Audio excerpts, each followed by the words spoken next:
I mean, there's so many mental, cognitive traps that you put yourself in. I was afraid to lose my identity. I was afraid I was not going to have fun anymore. It was really, you have to want it, or it's not going to stick.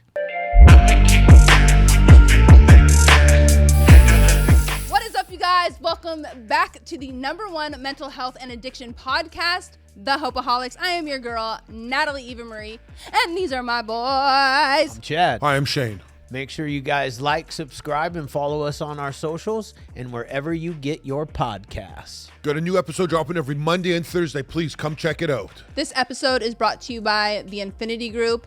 You guys, if you or a loved one is suffering, please call us today. The number is right here on the screen. We are here for you 24/7. Now, let's get into the episode. Joshua Deen. Oh, sorry. Hi. Hey, Joshua, how are you? Joshua I'm Deen. doing very well. How are you? Welcome to the Hopeaholics podcast. Bro, I'm welcome. like sweating. Bro, I'm pretty hot too. Yeah, it is nasty outside. Yeah, Literally one of the hottest days. Yesterday was, I think, one of the hottest days on record. 103, 104. It was nuts. Could not sit outside. We've never hit triple digits in San Juan Capistrano.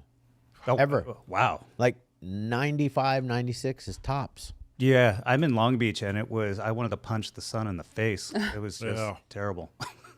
So, My back's dripping. My underwear's right already now, wet. Yeah, I my don't back's want to hear dripping. that. Nobody Underwear's cares. wet. Yeah, You know that little wet stain you have between the cheeks? I officially have that right now. Swamp ass? Well, oh my Oh my God, you guys are gonna get along just fine because Exactly. literally Yeah. that's what Shane calls it. I'm not there yet, but it's dripping down the. Oh, perfect. It's getting close. I love this. It's getting close. So you're a musician, huh? I sure am. He's in one of your reels that you were talking about your book, and he said that you were a starving, what do you say? Starving musician, living the addict rock and roll lifestyle, or something along those lines. I don't know about that. Oh, I think I know what you're talking about. I lived like a broke, unfamous rock star. I partied like a broke, unfamous rock star. Yeah.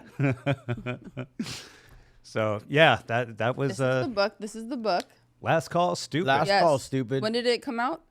August 27th on KDP. Oh, okay. So you can find it on Amazon, exclusively on Amazon, paperback and Kindle form, and I'm in the works of doing the audio version. Oh, nice. I love audiobooks. Yeah. I am an audiobook right? guy. I love audiobooks too. I listen to audiobooks every day when I'm on the stair climber.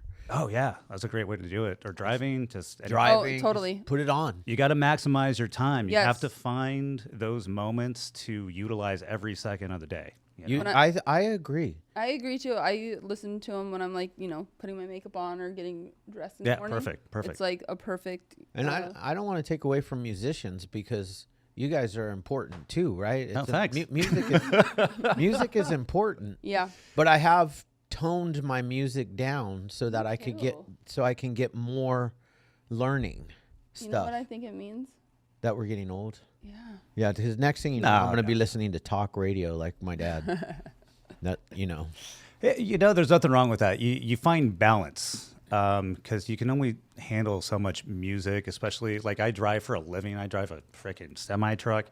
You drive wow. a semi truck? Yeah, man. I was doing long haul for a minute, and now I'm working at the Los Angeles ports in Long Beach and San Pedro. So, it's a 9 to 5, which is cool. I'm thankful for it. And hopefully, my book will be enough to get me out of the truck so I can spread my message of helping people, because that is 100% my focus right now, as you can see from my page and all that stuff. So yes, I am in a freaking semi truck all day. So I listen to a lot of books and podcasts like, Hopeaholics. So it's a great way to learn. Yeah. Let's dive into this. Well, hang on a second. It's amazing that you have a job 9 to 5, and it's a hard job. It's not an easy one. You know what I'm saying? No. You're packing, you're unpacking, you're in a truck, you're moving. I mean, you're shifting. It's fucking frustrating. And then you're doing, and then so it's nice. So we need more people like this. This is what it is. These are the warriors. You know what I mean? This is what we're doing on a daily basis. But this guy's doing 9 to 5, real Well, not that ours is not real. I'm just saying, 9 to 5 at a physical job, and then afterwards writing books. I think that's pretty cool. Oh, thank you. Yeah. Good for you, brother. Thank you very much. I appreciate that. And also, like I said, once I'm able to do this full time and help full time, it's going to be, it's just so awesome. Yeah. How long did it take you to write the book? So I haven't had a drink in over 5 years. I stopped June 25th, 2019. Nice.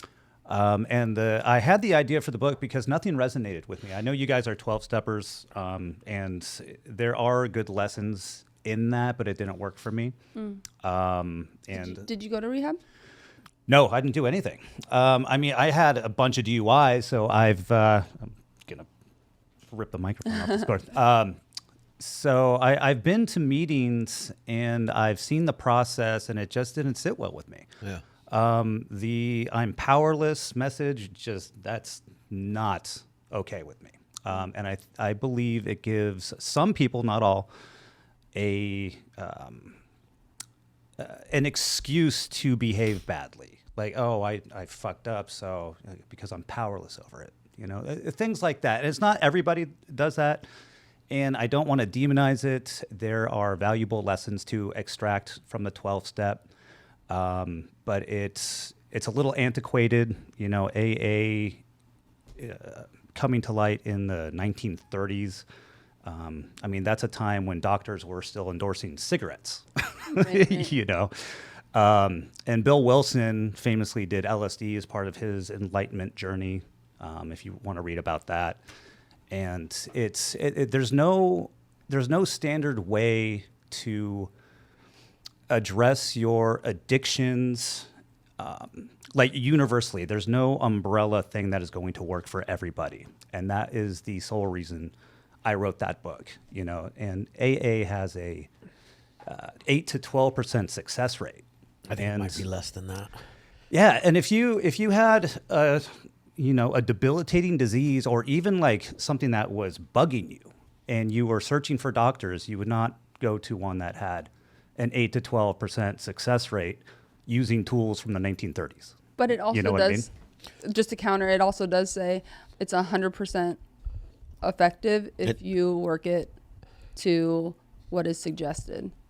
Correct. And that's what I'm saying. Like, extract the good lessons from it, because there's a lot of good stuff in there. So like on my perspective, so I lean on the other side where I'm like, okay, that's a really good success rate if you have a disease and you're willing to put in like the little bit of work that is suggested. Well, yeah, to actually the reason why I will say that that's the reason why the success rate seems so low is that 90 some percent, just call it 90% even, of people are unwilling to do. Right. Mm-hmm. Exactly. But which totally, from my perspective, totally fine. Totally fine. It is a good way and it does work. But if other people find other ways and means, such as yourself, for sure. Yeah. All the power, because there's got to be more than, it can't be the only one. It Just can't be the only way. Exactly. And that was my huge issue. So it was like either inpatient rehab or AA. And there's such a massive sliding scale of the spectrum as far as addiction.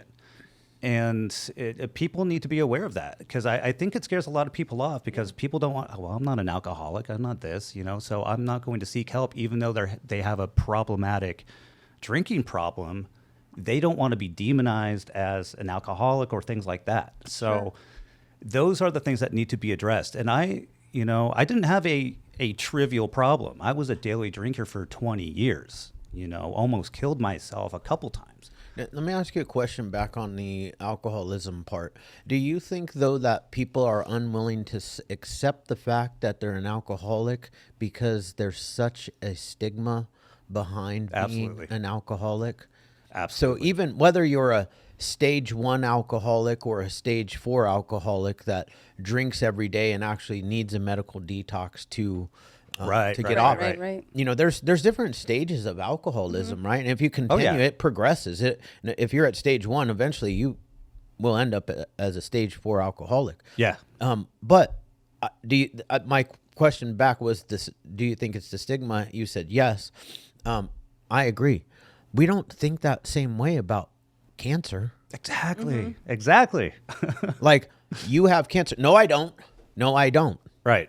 Like, if a doctor comes to you, Shane, and says you have cancer, you're like, holy fuck. I need treatment. I need treatment. What do I do? Obviously, there's also many different ways to go about treatment. You can go Western medicine. Yeah. All the way over to Eastern medicine and try to kill it with that. Which way is best depends on which one. Having a great mindset is best. Absolutely. And it's all personal preference, you know, and the 12-step in AA, having that strict regimen is good for a lot of people. And like I said, it's helped so many people, and alcohol is the common enemy. You know, whatever keeps you away from drinking, I am for. Yeah. But for people like myself, when I began my journey out of Boozeville, yeah, where was your life? Like you said, you almost killed yourself. So what led you to possibly even getting told AA meetings? Were you sentenced by the court? Because you mentioned DUIs. So yeah, well, I technically had 4 of them. Oh. And I got assigned all sorts of meetings, and I've been to a lot, and there seemed to be a lot of misery. I mean, understandably, you know. And I went to a couple good ones where they were. It was just one speaker the whole time. Like in Sherman Oaks, there was a massive one because they have like celebrity guest speakers. Yeah. It was like a couple hundred people. That's really cool. But there was such a profound sadness and just, I'm damaged. I'm a victim. And I just like, I was so sad for the people. And understand, like, I understand how you can feel like that, but I didn't. Like, even in my deepest points of misery, I still had some connection to it. I still felt a responsibility, and I still felt my willpower was part of the process of getting out. And so, you know, the last couple of years I drank. So I was with a girl for 5 years, and we were talking about marriage and all that stuff. And that relationship got destroyed by my drinking. And then I was just had grown so dependent on her, and I was poor. I got fat. Yeah, totally. My face looked stupid, you know. Yeah, swollen and yeah. Like I gained an extra 40 pounds, and I was, you know, poor and all this stuff. And when she left, it's like I had nothing. I was in this vacuum, just debilitating isolation. And after that, I drank. Like I ramped up my drinking, like I could. You know, it was like, of course, like. Leaving Las Vegas, if you've seen that with Nick Cage. It's so sad. Yeah. That movie, Shane mentioned it one podcast, and I hadn't seen it. I went over the weekend, I watched it. It's brutal, right? It fucked me up. It was really depressing and really sad, but also the fact of our disease and how critical it is to get well, whatever way you want to get well is. Right, however you want to phrase it. Yeah. And I obviously I wasn't that bad, like chugging bottles of vodka, but it got pretty bad. And then the next girl I dated didn't party at all. Like throughout my life, being a musician, all this stuff, like being in the party scene, everybody pretty much kept up with me. And then the last girl I dated before I quit, she didn't party at all. She didn't give a fuck about the rock star lifestyle and all this stuff. Like she had 1 or 2 drinks and then stopped. And I was like, what are you doing? You know, you can't do that. you know? That's weird. And so I found myself like hiding drinking. Like before I would see her, I would drink a few beers, you know, in the morning sometimes. Like I'd have a, you know, swig of vodka just to stave off withdrawals a little bit. Yeah. And I was like, what the fuck am I doing? This, like, now my drinking requires maintenance. And all this is in my book in better detail. But the last drink I had, I was, I would maintain my work life. I had this soul crushing corporate job. And during the week I could maintain myself. I would have like one drink, I would buy those 1/2 pint bottles of vodka every week or on the weeknights. And then from Friday to Sunday, I was basically blackout drunk. And it was a Sunday night, June 24th, right? I think, I don't know, in 2019. And I was just pissed drunk. I was like, I need to get my 2 last beers for the night. And it was like, 6 o'clock. And there was a liquor store a couple blocks away from me. And for some reason, I put on my pants without a belt. And I had these oversized flip-flops. And so I'm holding my pants up, stumbling, like trying to clutch these flip-flops with my toes, like, oh my gosh, like curled toes. And I'm stumbling, and I'm aware of it. I'm consciously aware, like, what the fuck am I doing? This is ridiculous. And there's a neighborhood drunk, homeless guy. His name was Tony. And he looked at me. He's all, man, you're looking roasty toasty. I was like, this is the neighborhood drunk telling me I'm looking roasty toast. Like, fuck, this is not a good endorsement. And so I went and got my beers and my 2 tall cans of Natural Light. And I started walking back to my apartment, and there was a piece of curb that was shot up from tree branches. And I tripped, and I just face planted into the sidewalk. I busted my knee up. And there was a guy on the balcony across the street, and he saw the whole thing. He's all, dude, are you okay? I was like, yeah. And my beer dropped and fizzed and started to spin around. And I sat on the wall, and I was like, this is fucking ridiculous. I've literally and figuratively hit rock bottom. And after that, I was like, I'm going to see if I can dry out for 30 days. Nothing was premeditated. Just 2 weeks prior to that happening, I was in San Francisco playing a gig, and people were literally like putting cocaine in my nostrils, and it was party time. And if someone had told me that night, look, dude, in 2 weeks from now, you're going to have your last drink, I would have told them to fuck off. Right. Share your drugs with me. Yeah, exactly. And so that happened. And then the Monday, the next day, I still had a sip of beer because I would shake so bad in the morning. And then on that Monday, I had my last drink. It was either beer or vodka, I forget. And then that Tuesday, June 25th, was my new life. And here I am. And that's, and that's when I dug my head into books, YouTube videos, because 12-step, it didn't resonate with me. Inpatient rehab was too much. And I'm a punk rock guy. I'm a do-it-yourself type of person. And it took me a minute to find philosophies and things that resonated with me. And I found it. And I was like, dude, there needs to be a book like this. So I wrote the book I Wish I Had 5 years ago. Wow. That's it. And it's called Last Call Stupid. Available on Amazon. What are you pushing in the book? What is the recovery exactly? It's a lot of stuff. There's so many mental, cognitive traps that you put yourself in. I was afraid to lose my identity. I was afraid I was not going to have fun anymore. It was really, you have to want it, or it's not going to stick. You have to be all, dude, you need to stop drinking, or you're going to die, or your life's going to be miserable. I understand. I'm still very confused. I'm sorry. I'm trying to understand what recovery's in the book. 12 Steps is a recovery program. I'm not a 12-stepper myself.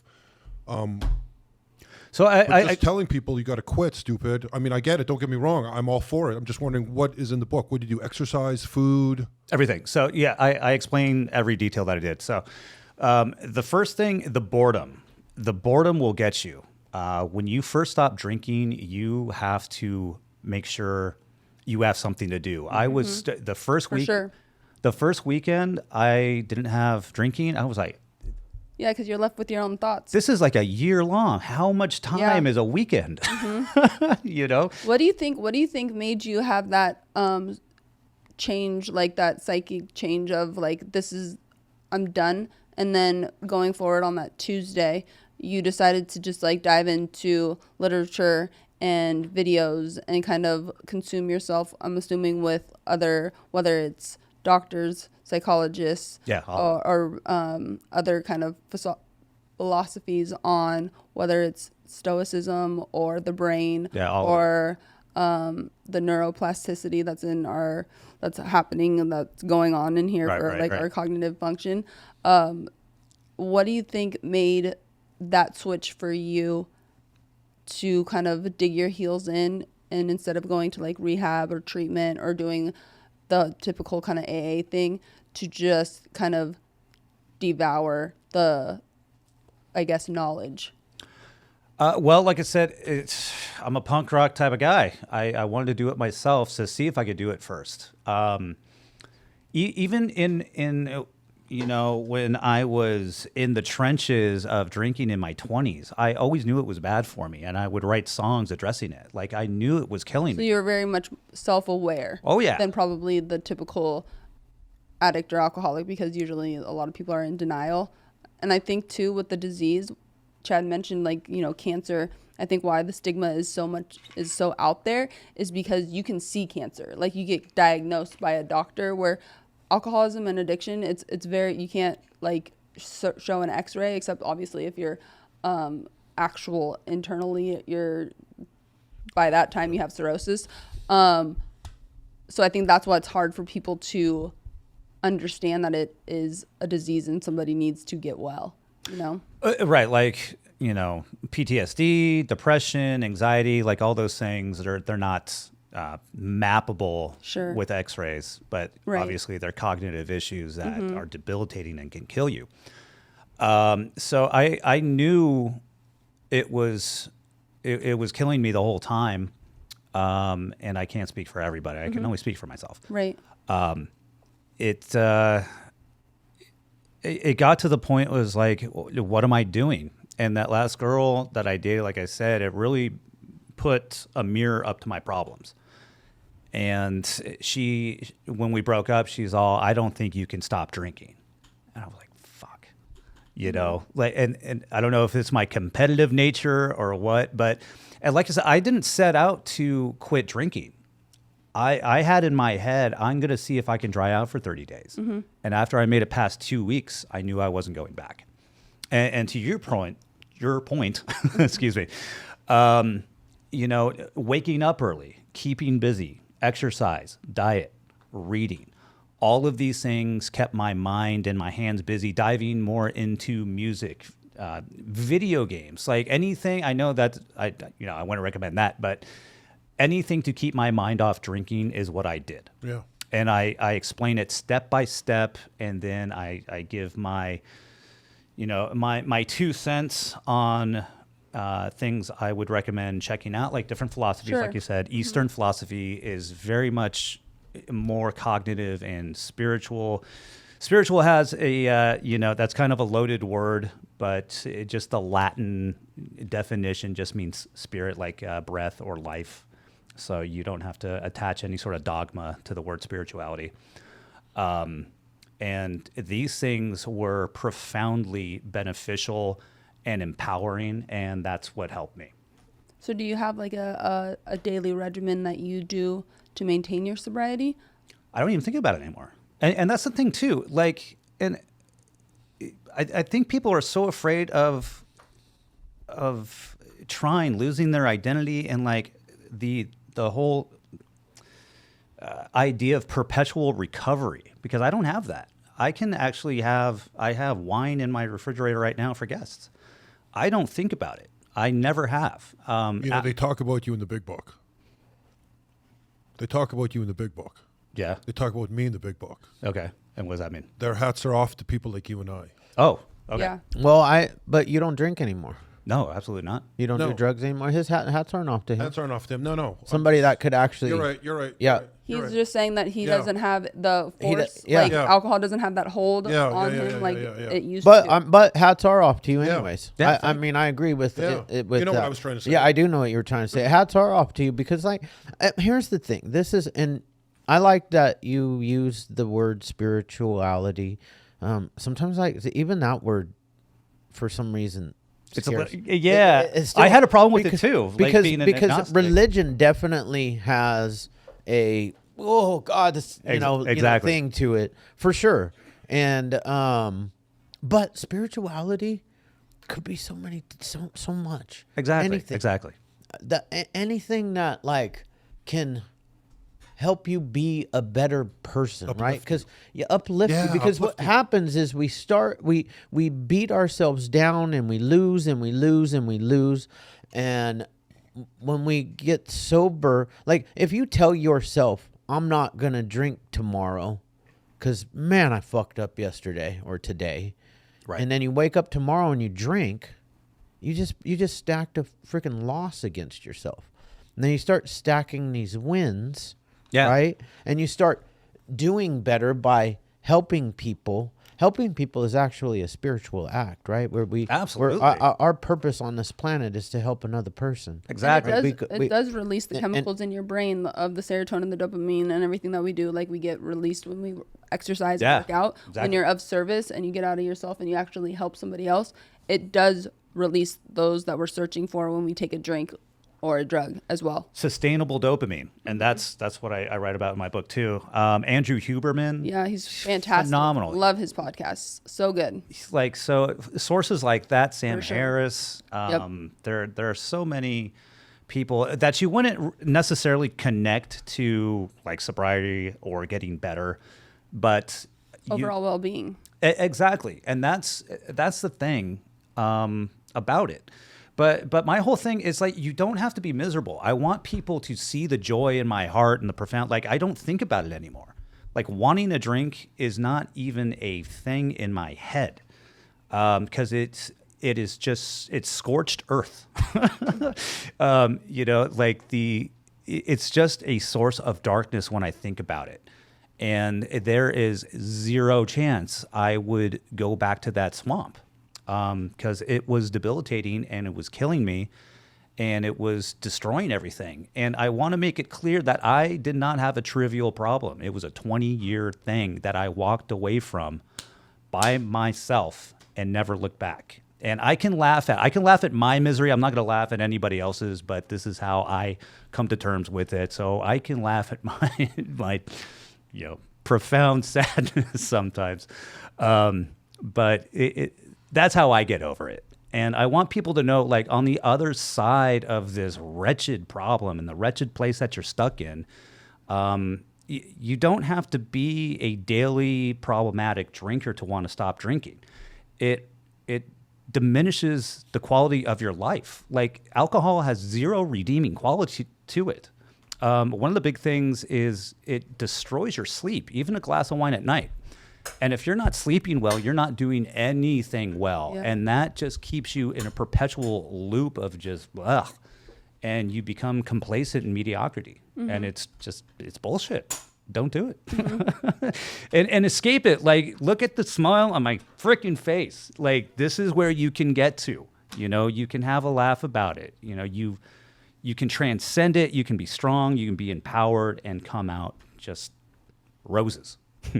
So I'm assuming, like, in the book, do you have, like, actionable steps for people? I wish that I was able to actually dive into it this weekend. Well, I don't preach. I just say, look, this is what I did, and I hope this helps. Because, no one has a cure. No one has an ultimate answer. Nobody. Mm-hmm. And that's my message. And so, like, take my book. I posted today. There was a great, I forget there's a book, like review source account on Instagram that had they had my book with like 5 or 6 other recovery books. Oh, nice. Read them all. And read 12 steps. Mm-hmm. Read all the stuff, because there are pearls of wisdom, you can shuck out of all the recovery oysters, you know? So, you know, read everything, fill your head up with good information. And like I said, like when I first started stopped drinking, I just dove into the self-help genre, like just to the point of nauseam. Like I would do the daily affirmations. I would have it in my head, like headphones, morning and night. And, you know, even some of that stuff is kind of silly and sugar coated, but it does seep into your head. And these things are important because like in my 20s, I did hypnosis for smoking. And so the power of the mind is extraordinary, and it's all we have. And even if you go to rehab and you do the 12 steps, ultimately you are the only one that is not drinking. No one else is stopping you from drinking unless you're physically restrained or medicated. So ultimately it is your power to keep you from drinking, you know? And so it just own it. And you're not going to lose your identity. You're not going to be a stick in the mud. You're not going to, you know, all the terrible things that I was afraid of. You're still going to be fucking awesome. So, you know, don't be afraid of that. I love it. Do you do like daily regimens or daily things that you do every single day to maintain your sobriety now? I want to say to maintain my sobriety, because like I said, I don't even think about it. I don't think about drinking, but I wake up at 5. I intermittent fast. I exercise daily, at least an hour. I set schedules for some type of like reading or some type of educational thing, like watching educational stuff on YouTube. So from 5 a.m. to 9 p.m. or whenever I you know, hit the sack, I make sure I'm doing something and I'm busy. And that was the key to how I got out of it, was just keeping busy and being aware that boredom can really knock you back. There's an old saying, I believe it's older than hookers. if there's possibility. That's not possible. Is that not possible? No. Idle hands Are the devil's playground. I believe those are older than hookers, bro. Maybe. Because that's the old test. Might be where the hookers It came started, up. yeah. You're right. It could have been. So yeah, I mean that's an age-old testimony. Of course. Yeah, man. I mean that's yes. But then Shane reached back into his Bible right Damn there. right, Huh? I did. I have a Idle question. hands. What about the times that you are, say, on the weekend when you're not working, when you don't have a filled schedule and you're now by yourself with your own thoughts? Do you have certain modalities that you automatically turn to so that way you don't succumb to the lovely voices in your head telling you you're normal? There's not one single whisper of have a drink in my head ever. And that stopped probably after the 90-day mark for me. But I was certain I wasn't going back to drinking after 2 weeks. As a matter of fact, I cemented that with buying myself a motorcycle. The 2 week part. At the 2 week. Yeah, part. man. Wow. So my father rode and my grandfather rode, and I never bought a motorcycle because I knew I would die or get, you know, extremely mangled. Yeah, you know, for sure. If I bought a motorcycle. And after the 2 weeks, I bought the motorcycle because I was like, okay, if I go back to drinking, I have to sell this thing. And so that really, that took up a good year of my time. I put 10,000 miles on that bike that first year. Oh, wow. And so that was a really, really intricate part of getting over my drinking. Mm-hmm. I got to go uncontroversial. I'm sorry. I need to say it. What? I need to say it. He's an anomaly. I'm just talking out loud. I'm an anomaly. These are my feelings. I'm not typical. I know that. You're not typical. This is not typical. It's going to help people. I agree 100%. But my guy, people that mental health and I came into what I call recovery, they taught me everything. That was their thing. Stay busy all the day, idle hands, devil's playground. Don't go to lower companionship. Stay to higher companionship. But But thinking about drinking, I don't.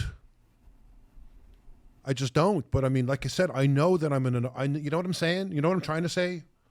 Or no? I don't know. I know what you're saying. I feel confused. I feel torn in the half. I don't feel anything. Like I don't. You're putting too much on. I don't suggest anything. I suggest that if somebody wants what I have, they do what I do. Yes. But I'm far beyond just a 12-stepper. I'm a 12-stepper plus all of those things he talks about. Yeah, that's awesome. This is what I'm That's saying. great. You know, I believe in the 12 steps because first off, I believe that that I become powerful when I give up my power to a God that is loving and kind. Yes. And completely merciful. Yes. And has no judgment and all those things that religion talks about. That is my God. I believe in spirituality. I believe that I believe, and it's okay if well, I know what you believe, so it doesn't really matter. But it's okay if somebody else doesn't believe in a higher power like I believe in a higher power. Of course. Exactly. It's totally okay. Yes. But I believe in the steps in cleaning up the wreckage, right? I think that's an important part. And maybe he did the steps without doing the steps. Maybe he cleaned up his wreckage without, it's just the steps are in an order to clean up your wreckage and to find a higher power and then go help somebody, right? That's that part of it. And that part I believe in, but I believe in all this other stuff that is so far beyond what the steps are meant to be. I'm with you. The steps are just meant to get you clean, or sober, or whatever it is. Survive, life on life's terms, right? But the other stuff. But when you want to get to the higher levels of life, you got to do all this other stuff. You got to fill your mind with good, positive, 100%. Because it matters what you put in your ears. Yeah. It matters what you put in your mouth. It matters what you look at on a daily basis. Absolutely. All of that stuff matters, and so good for you. Yeah. I think it's important. I think it's important because it is important because what about those people that just like him? Yes. You know how many people out there that are just like you that are like, I can't do the 12 response steps. I've been getting from this in the comments. Huge. They're like, I can't believe this exists. Like, this is exactly how I feel. Oh, good for you. And so it's so heartwarming. I'm so grateful, for you guys, for all of it. It's just amazing. And like you said, there are a lot of lessons in the 12 steps. Like admitting you have a problem, of course, is the first one. You have to do that. Yeah. But some of the people, like I made my apologies a lot in this book, as a matter of fact. Some people know because you drift away, and I don't think it's important to hunt someone down. Go, remember when I fucking pissed you off 20 years ago? Yeah. No, go away. So like for the people that are still in my life and that I love and they love me back, I explained my issue and how profoundly sorry I am for my actions. So things like that, but don't hunt people down from years ago. That's kind of ridiculous, at least for me. Again, this is just personal preference. But a lot of those steps, and I mention it in the book too, like what is important and helpful, because like I said, there's a lot of good in it. But there's a lot of, antiquated stuff. Again, like 1930s. Well, and I think, too, just human nature, too. You have, there's going to be some bad eggs everywhere you go. Absolutely. You know what I mean? So it's it's important for people to know that there isn't one way to do anything in life. Exactly. I mean, you can talk about diet, for instance. Like diet for everybody is going to be very different because our bodies, our brains, everything are different. That's why there's the carnivore diet. That's why there's what's that other one where you it's not paleo. There's keto. There's what I do, which would be a balanced diet. I do a balanced diet. I do low carb. There's Shane's diet. So that's what I mean. Like that's basically what I'm. Wife only. There's Shane's wife only. There's Shane's diet where he just eats whatever the fuck he wants and then takes a shot of trizipatide when needed. Yeah, baby. What? What does your family think? Yeah. They're proud of me. My sister, I mean, I kept to myself, so they didn't really know me. I've kept to myself my whole life, so it's kind of a little bit of a shock to everybody reading the book. But they're very proud and happy for me. And that's why I'm spreading the goodwill, because it's going to be my life's mission now to make sure that people have other resources and know that there are other avenues out of just such of an insidious problem. Yeah. And back to your point too, it works 100% if you give 100%. That's like P90X. Remember, you can get shredded in 90 days. Yeah. It's like, well, yeah, if you follow his diet, regimen, oh my God, it's brutal. You're talking to the guy that did it. I did Insanity. And I went from I got shredded. Yeah, but that's a strict thing. It was rough. Not but I everybody wouldn't have could been do able that. to do it if I didn't have somebody doing all of my meal prep for me, like helping me along the way. Exactly. And like this, okay, here's your food. Every 3 hours, my food was brought to me, and I didn't have to think. Right. Yeah. But I did. I went from like 178 down to 152 shredded. And it was a 60-day program, Insanity. Yeah. Oh, I remember that. By Beachbody with Sean T. But that's that thing, like you mentioned, not everybody can do that. Like it's a super low percentage. I remember, I think my girlfriend got it, and I tried to do a week. I was like, "Fuck!" Some people will just tap out after. Do it. Yeah. Like it was brutal. The beginning is brutal, and then when you get to month 2, double everything you were doing month 1. Yeah, and then he's all, "You can only eat pine cones." God damn it! I don't want to do this. He's like, you can add 10 almonds to your diet if you're. And I was like, 10 almonds. Oh, that sounds so good in between. Right? I was like literally freaking starving. It's like you're on myself. Survivor. Yeah. Any bit of protein. I'm like, nowadays I'm like cool. I'm 50 years old, right? So like, if I don't have shredded abs at 50, like I'm okay. Right. Like like I'm not like too fitty. I look at most 50-year-olds and I'm like, I'm doing pretty good. Yeah, I'm almost 50. I'm going to be 47 in a couple days here, but it's like I'm in pretty good shape. The shredded abs, yes, I'm okay not having it. I can have a little fluff. A little fluff's I'm okay. old. I'm on the back 9 of my life, so it's okay. Yeah, I just I have to not compare myself to the 25-year-olds inside of the gym. That is my biggest thing. It's like, stop looking at them. They say comparison is the thief of joy. Yeah. Well done. Yeah, and I mentioned that in my book too. Don't compare yourself to anybody else. Like, no matter like how I did it is not going to work for everybody, clearly. But like that goes with like learning, picking up a skill, quitting drinking, diet, exercise. If you're jealousy is such a worthless emotion. The only thing you should take from jealousy is work on yourself harder. That's it. But just lift everybody up. Illuminate people. That's what life's about. Bring joy. I don't want to say a bad thing about anybody. And it's just like I've made it a practice to compliment a stranger every day. Oh, that's nice. Like no matter, and you can find it. Like there was I actually posted a video. There was some guy on the corner. He kind of looked like he was in a bad mood. He had his headphones in. We were stuck trying to cross a crosswalk. Like, those 6 shoes, man. And he had the scowl, and then he like perked up. He's all, "Thanks, bro." I was like, "Yeah," And that was cheap.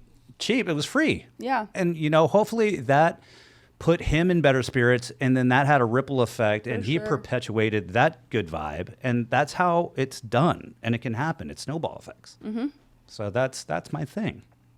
That's what I want to do. So how is your life today as opposed to 5 years ago? It's unrecognizable. It is unrecognizable. It was kind of a profound realization that I never knew what actual joy was my whole life until I stopped and was like felt gratitude and joy for the first time. That was a striking difference. It was stunning. Like, oh shit, this is what this is like. And then once you feel those feelings, you would never want to jeopardize it with a drink. Like, oh my God, it's ridiculous. So that's why the thought of going back to it is not even a whisper in my head. There's zero chance because it's misery. Yeah, I agree. It is misery. It is misery. I got misery tattooed on my gut. Yeah. Absolute misery. Never do I want know? to revisit that. Me either. spot. Right. My last day, fuck that, no, man. thank I you. never want to feel that way again. That's the biggest tool in my toolbox. You know, if I have a tool that I could give anybody, it would be, or if I have a gift, it would be two things. If I could gift them two things. One, to never forget what they felt like Yes, the day they decided, for sure. I don't want to do this anymore. Right. And the second gift is the gift of desperation. Yep. Because if you're desperate, Yeah, that's a good one. if you no longer want to feel that, if you truly are desperate, you'll do anything to not Yep. go back to that. Like, I don't ever want to forget. I play the videotape all the way through. Anything ever creeps up, I'm like, no, that's not cool. I don't want to. To be honest with you, I literally thought this morning. I would rather die than fucking get loaded again. Yeah. Yeah. Absolutely. And so those things, I'm glad you brought that up because that's one of the things in my book. If you think back to the extraordinary superhuman efforts you performed to try to get drugs or for alcohol, sure. Jesus. Oh, my sponsor. and if you applied that same motivation to getting better, it's relentless. That's that frame of tenacity. Yep. Holy shit. My sponsor would tell that to me all the time because I would bitch about going to a meeting. Yeah. And then she's like, well, what lengths did you go? I walked to get like what you want? 15 miles one time just to get a line of meth. Yeah. You know what's funny? that though? I sounds bet you about ran back. Yes. Like, dude. He made it back home real Yeah, quick. baby. Sorry. You get resourceful. Resourceful is what Shane would say. Yeah. You do. Like after doing that line shit, I probably fucking drove somebody else's car home. Yeah. You know? Yeah, But like when I was in that desperate situation, nobody was, and this is the day before cell phones, you know, I couldn't just call somebody. It's like, dude, you had to fucking walk and knock on somebody's door and hope that motherfucker was home. Yeah, I know it. There's a book I share in this, a story I share in the book. Reverse that. I was playing some show in the Netherlands, and it was some small village that stopped serving alcohol super early, and we didn't know. And we had drank all the van beers and all the beers backstage. And it was fairly early, like, I don't know, 11, 12 at night. And we got back. We were staying in this weird resort, like campground cabin type thing, like a KOA in the middle of the woods in the Netherlands. And we didn't have alcohol. I was like, fuck this. And I asked my buddy Chris, I was like, do you have any euros? I was like, let's go knock on all these cabins and trick or treat for alcohol. And so Totally. And so the moral of crafty. Yeah, and so we came up on so much booze, and we met all these crazy people. Onto the last stop, we even got LSD. But the moral of the story is we did not accept the outcome or the state of our situation, and we made something out of nothing. And that determination is in you no matter what. So just apply it to your life. So that's that. Nice. Yeah, man. Yeah, it's amazing. Dude, this was Yeah. I want to write a book. This was a good You can. I will. You can. Yeah, congratulations. Absolutely. This Yeah, is it's awesome. huge, bro. Good Good for for you. you. Thank you so much. I think Natalie's in the middle of writing a book. Cool. Yeah. Shane's Memoirs. memoirs Mine of might be closet memoirs. Memoirs. I have my whole entire book in my head. Like I've actually written it in my head. You got to chip away at it, man. I got to start chipping away at it. I actually did write the first page because what I did is for my birthday, I asked, shit, I don't want to get this wrong. It was either my wife or my mom. Oh God. Oh. It doesn't matter. You're bro. gonna be in trouble They're now. clearly Yeah. interchangeable. I mean, that's just life. So's mine. That's life. Bro. It doesn't matter. At this Either point. my wife or my mom got me a journal. There you go. There you go. For my 50th Two, your birthday. favorite woman. Two, your number 1, 2, in no specific order. That's life. That's me too, bro. That's funny. Oh boy. But I love times. this because it just gives other people that are struggling hope that there isn't just one way to do. There's another route. Yeah. Yeah. There is another route, Great. man. People need to not be scared. But hey, I will say this: if you tried all other routes, get the book "Last Call Stupid," and give us a call. Yeah, bro. Yeah. We'll help you out. Hell yeah. Absolutely. You know. Yeah, you have to go to any lengths to get better, and so test all of them out. Go to treatment. Go to rehab. But please Go to be careful just- when you relapse, because fentanyl is no joke. I just want to throw that out there. Yeah. It's no joke. That scares the We're not death like out of me. joking anymore. Like recreational drug use is like, Out you the know, you door. go nowadays. You go out and you buy a bag of cocaine. It's probably laced with fentanyl. Yeah, fuck that. It's so scary. And I have friends that still party, and it's like, you know, the party drugs, ecstasy, and stuff like that. It's like, it's terrifying. And I'm glad I'm out of the game now that there's, you know, just gnarly poison in these things. So, yeah, be safe out there. Yeah. Good. Very nice. Thanks, Yeah, bro. Appreciate it. congratulations. Man. Thank you so I'm much. excited to read because I just was peeking, and one of the I always say his last name wrong, but Carl Jung. Carl Jung, yeah. Yeah, so good. Jung. Yeah, Jung. Jungian No, I don't know if philosophy. it is. Yeah, so good. So, if you guys want his book, this is it. Last Call Stupid. Last Available Call. at Amazon now. Amazing. Thank you so much. Thank you. Thank you.